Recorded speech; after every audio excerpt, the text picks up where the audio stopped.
All right, so on a scale of 1 to 10, how happy would you say you guys are?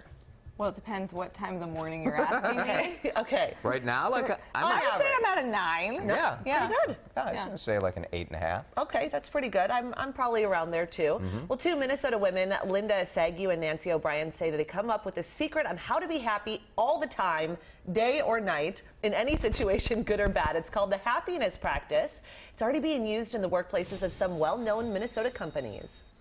It is the best thing I've ever been able to do. Linda Saggau's job now is to spread happiness here in Minnesota, but the inspiration came from her most unhappy years working on Wall Street. There was just a tremendous amount of pain, and people were placing their joy on what happened. You know, it was very circumstantial. The right job, the right relationship, the right car. Even those 2 martinis after work.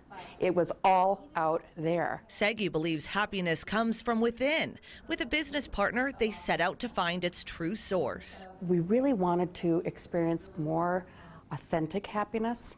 We wanted to be able to reclaim something that we felt we kind of lost since we were kids. After 7 years of research, the women came up with a happiness plan aimed at companies who want to improve the well-being of their employees, such as Carlson Companies.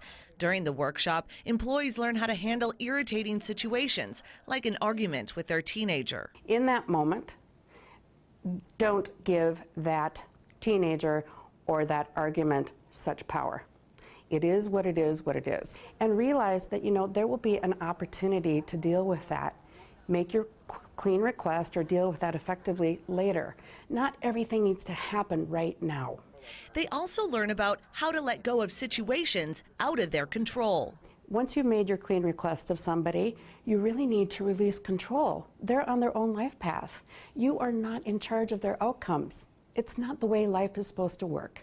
So all that energy that you spend trying to micromanage or control other people or circumstances, you get that back. Managers at Carlson are already noticing employees' spirits are lifted. Do they seem happier?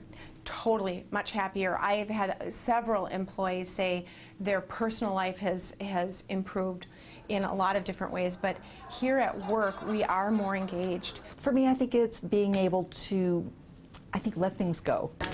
Deborah Bernstein says she's never felt happier at work, but she most appreciates the difference at home. I think having a teenager, many mothers and fathers can identify with this.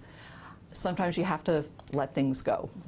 If a child has significant issues, just to be able to know you can't control what they're doing in their life. They have to be responsible for their own decisions. It's very hard to walk away, but sometimes you have to.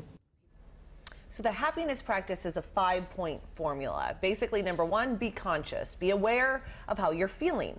Number 2, honor your feelings. That is, of course, with good communication. Number 3 has to do with basically letting go of the things that you can't control. Makes sense, right? Number 4 really has to do with working with others to find a solution. Don't come up with it on your own. Work with others.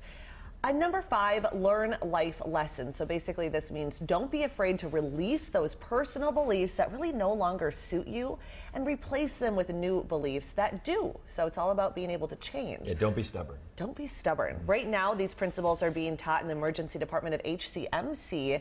Practitioners are learning how to deal with stress. That could be a very stressful workplace, right? So they can avoid burnout. Next, the women are hoping to take this practice to schools because they say that happy children do not bully other children. So, makes sense. I mean, these principles can be applied to anyone, right? When you think, like, if you are not happy in your home life, we've all seen that with some people that affects their work life. And vice versa. And the solution isn't always, I think, as the employee, you feel like, well, if you're not happy at work, maybe the people who run the company could create a circumstance where you're a little happier. But sometimes it is like learning some skills to cope with these challenges. The whole point is that happiness is not in external things. It's all about, it comes from within. So learning how to be happy in any situation. And that's what's happening here.